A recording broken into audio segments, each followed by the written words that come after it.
So this has been a good week for us because we've had a chance to come off the scrimmage Saturday and have two really good work days on Monday and Tuesday, which I thought Tuesday night was awesome, having the fans there, having the support there.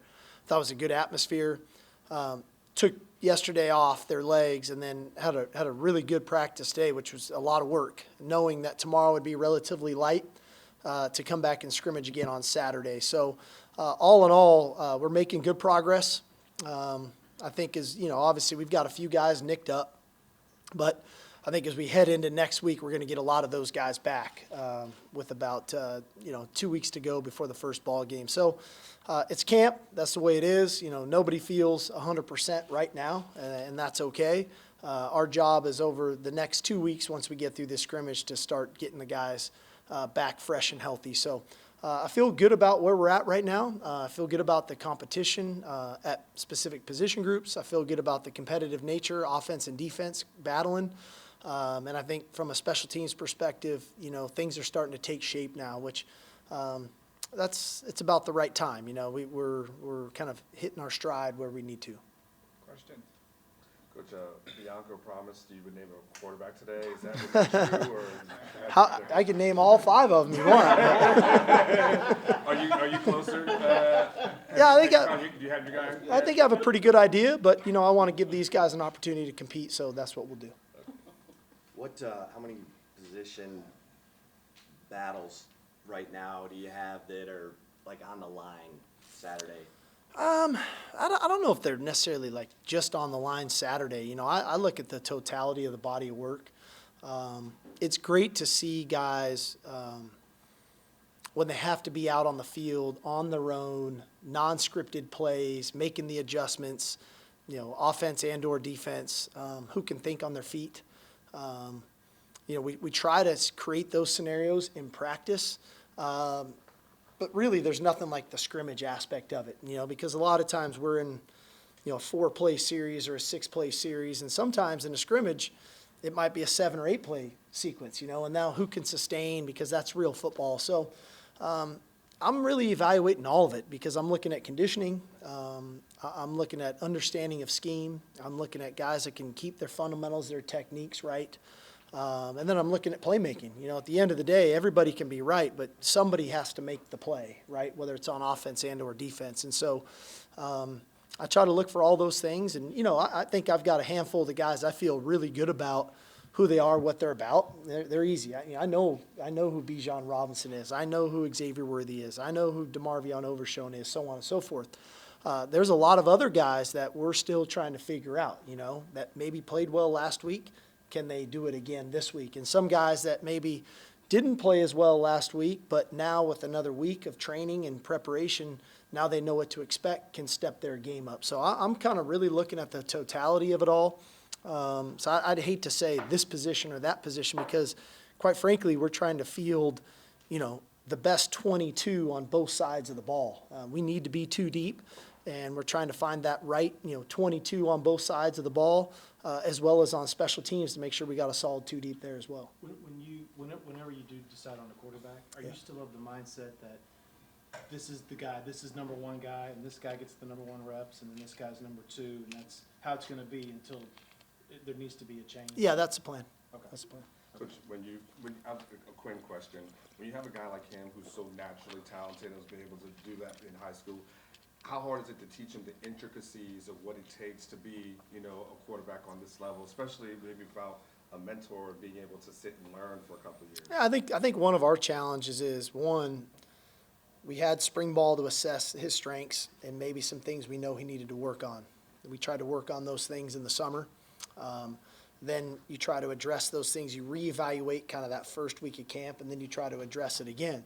And then what you try to do is when they play is put them in position to do the things that they do well. And Quinn's no different. When he's playing, we're trying to call the things that I know he does well while we're still working on some of those other areas that we know he can improve upon as we grow. And that would be no different for Quinn or for HUD or for anybody. We really try as a staff to put our players in the best position to be successful.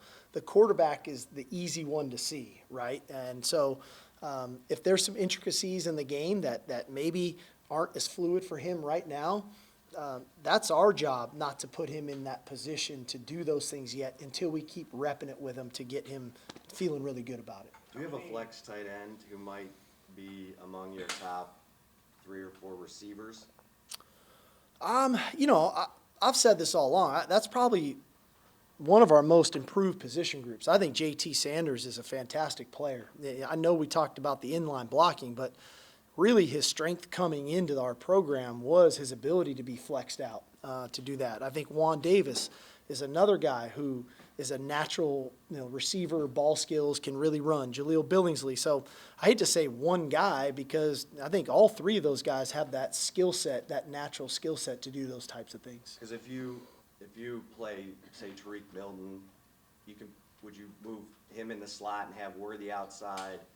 Savion Red, would he be in the slot and Worthy outside, or like are they? You want to come and game plan with us, Chip? Whatever you want, man. Come on in, I know man. you We're said they're right down the working- hall. I know you said they're working multiple spots, but I'm just trying to, figure out if like Red is just limited to one thing. No, I like I said, we try to teach our guys conceptually.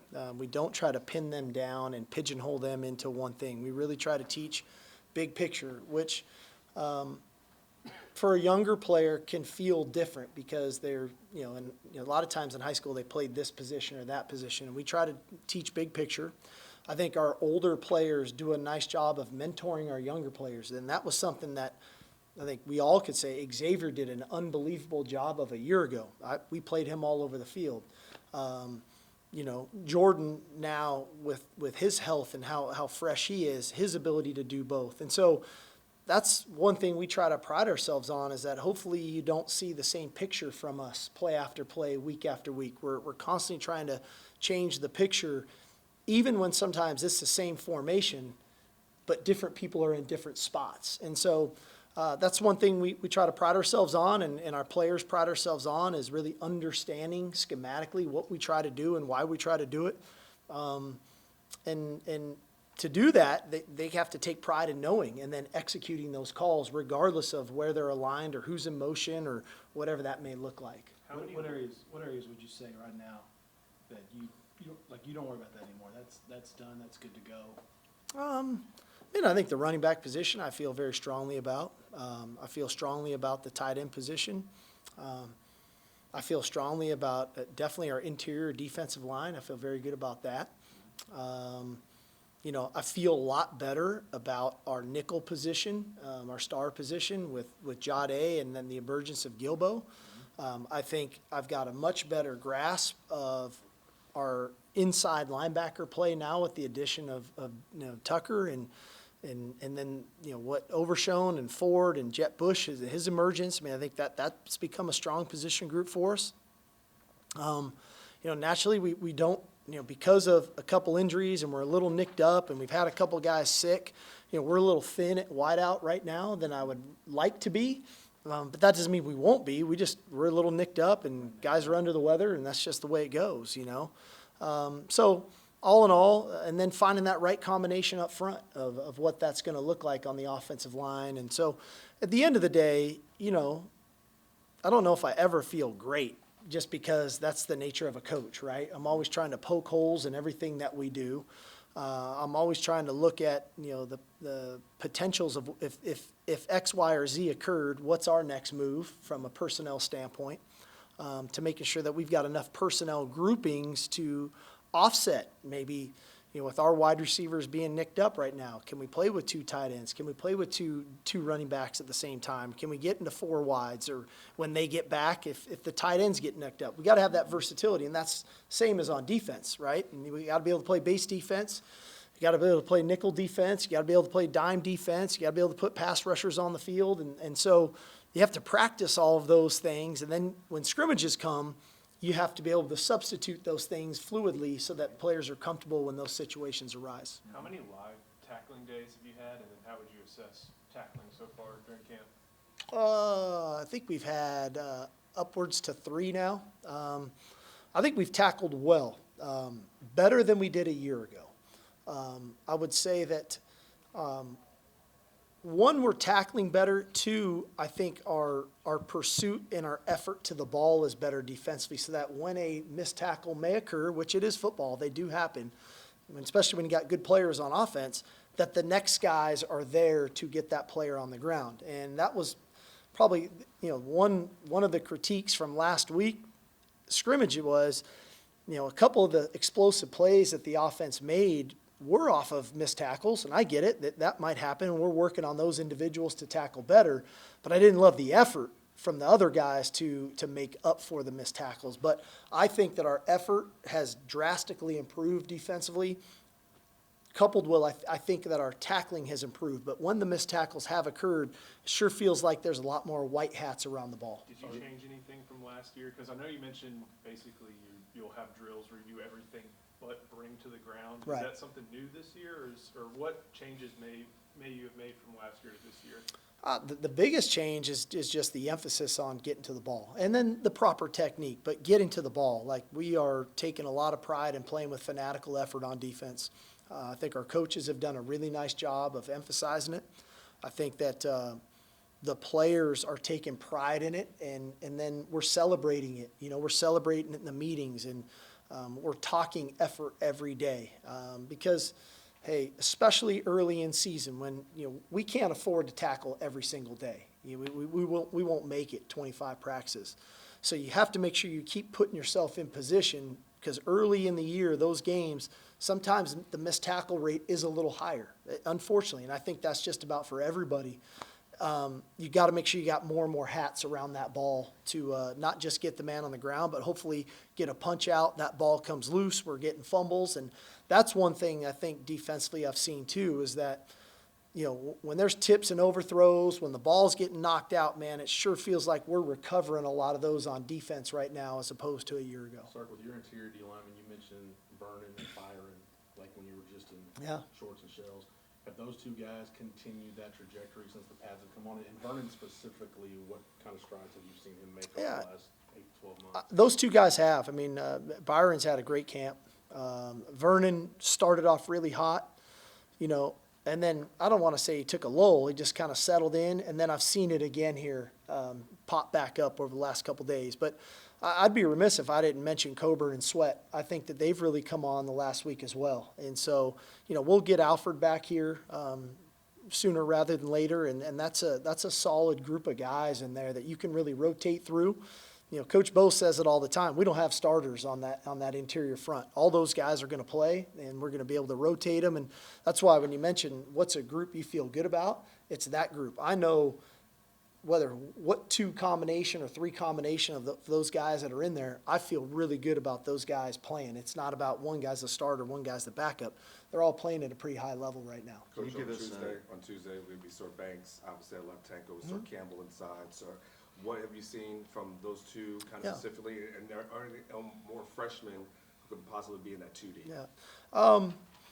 I think that with Banks, he's a very mature young man.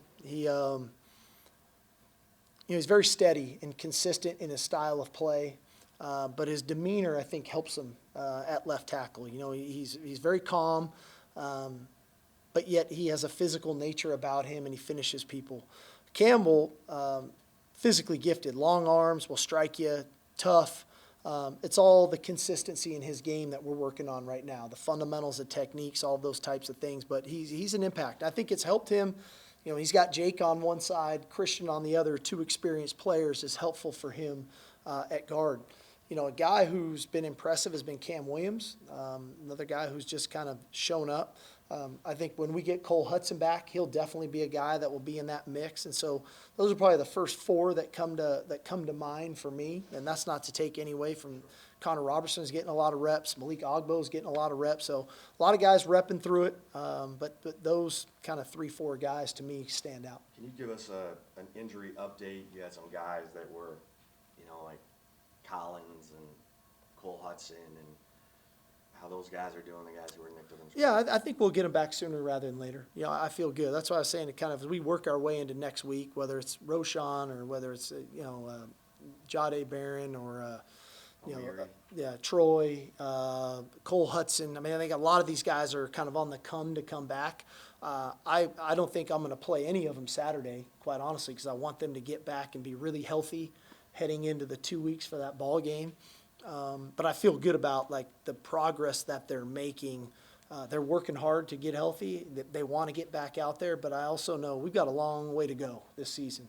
And so I've got to make sure that those guys feel good, and that they're ready to go when that kind of those couple of weeks leading up to the game and then game week and then obviously the first ball game. You mentioned Jalen Gilbo. He's a guy who was playing corner. Now he's playing nickel. Yeah.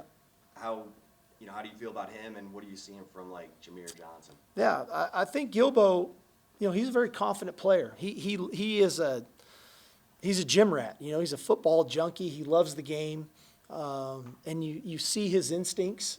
We saw it at corner, and then when you slide him into the star position, you see his instincts there as well. And he's been a playmaker. He's made some plays on the ball. Made another nice play today, actually in practice. Then got interception. So that creates healthy competition, for Jahdae Barron. And now we have guys that are very interchangeable, that can do different things and play with the instincts that we're looking for at that spot. Jameer Johnson's another guy who has kind of emerged and is getting more comfortable. It's like anything, we're all concerned about these guys in year one. Here's this 4-star from California. Why is he not playing as a true freshman? That's the product of development, I think, is what we've been trying to preach to these guys, and Jameer's a prime example of that, and I think that he's playing with a lot more confidence, he's a lot more comfortable, and has created really good competition back there. We have time for two last ones? Coach, in you your just wanna- secondary, sticking there, with someone who's had some really high highs and really low lows with Deshaun Jameson, in terms Yeah. of consistency, have you seen that step in the right direction of, being in coverage the right place more often this I have, I think DJ had a good spring and has taken his game maybe to another level this fall camp. And he gets challenged, I mean, we obviously, we pride ourselves on pushing the ball down the field and doing that. And he's got natural playmaking abilities, got great ball skills. What I've been proud of him is that, we're seeing more physicality out of him on the perimeter, which was something that I think was needed for his game. And like everybody coming out of last year, all of our returners, I met with every player. And here's where we need you to improve your game. And now here's how we're going to help you do that. And I think DJ has done that. And he's expanded his game to a space where he's more of a complete player. And you're seeing it on the field. And I think he's playing more confidence. Yes, Steve, just wanted to ask about, Ryan Watts, obviously playing opposite DJ. Yeah. What has the addition of him done for the program and just kind of having a bigger cornerback out there? Yeah, I think, Ryan is a longer player. And I think one of the things we've been trying to impress upon him is to use his length, use his size to his advantage. You don't have to play small, play big, and be big. And I think he's worked himself into understanding what that looks like. If you're that big, go up and let's get in these guys' face. Let's press these guys. Let's be physical with them. But I also think the emergence of Jameer has helped Ryan, because it's like, hey, man, I'm in a real competition, and it's not just, hey, I'm good. I got my spot. And so that's what should make everybody in our program better, is when there's healthy competition at your position, knowing, man, I got to bring it every day. There's no days off. I got to keep bringing it, and I got to show what I'm capable of doing. I got to show that I'm willing to be coachable and to make the improvements in my game. And I think Ryan has done that. I've been proud of him. He's got a good demeanor about him. He's about his business, and I think that's kind of helped in the secondary of kind of that whole group has been about their business. I think Bug has had a really good training camp. Jaron Thompson, I think Cook has had a good training camp. I think Keaton Crawford, kind of starting on Monday and Tuesday, have been his best two practices. I got to look at today's practice, but he's kind of taken his game to another level after the scrimmage Saturday. So we need all those guys. As we know, man, we're 2 weeks into camp and we're dealing with some of the injury bug. So the season is going to show up, and we need a stable of guys that we feel confident that can go in and play at a high level.